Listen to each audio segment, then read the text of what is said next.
In this video, we'll be answering these two questions of alternating series. The goal of this video will be to see if these two series converge or diverge. First off, what is an alternating series? An alternating series is a series of numbers that alternate between positive and negative values. It can be seen in the form of the series of n equals some integer I to infinity of an times b of n, where a sub n has two common nth term appearances, -1 to the n and -1 to the n minus 1. Let's look at our first problem. In our problem, we have n plus 1, but that's okay, because if we separate this, we can realize that this is the same as -1 to the n minus 1 times -1 squared. For an alternating series to converge, it must satisfy two conditions. First, b of n must be decreasing for all n. Second, the limit as n approaches infinity of b of n must be equal to 0. If both of these conditions are met, then the series is convergent. So now let's look at our function and see if we can figure out if it converges.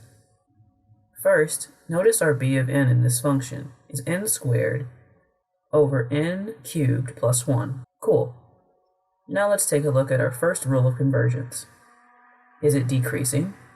For this question, we can take a look at our denominator and our series bounds.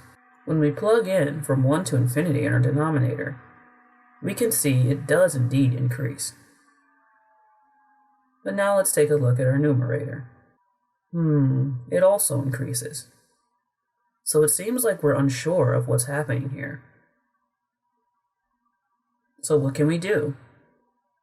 Well, if you recall from Calc 1, a good way to figure out whether a function is increasing or decreasing is to take the derivative. So let's do that.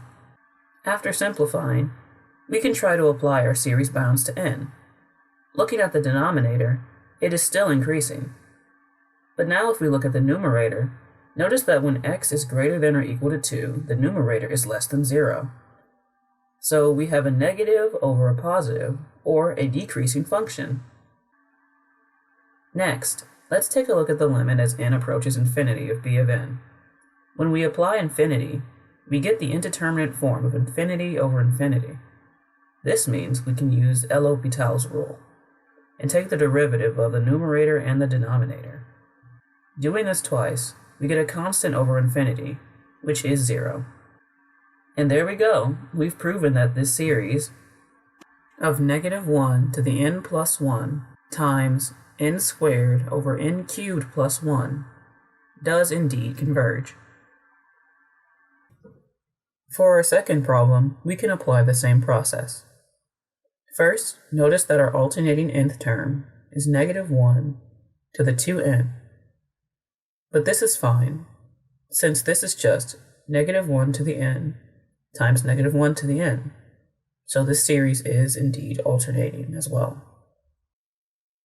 Now let's look at our b of n. Notice that as x approaches infinity, our denominator is increasing and our numerator stays constant, which tells us that this is a decreasing function. Next, notice that when we take the limit as n approaches infinity, we get a constant over infinity, which is 0. So in fact, this series also converges by the alternating series test. Thanks for watching, guys. I hope this helped you understand more about alternating series in Calc 2.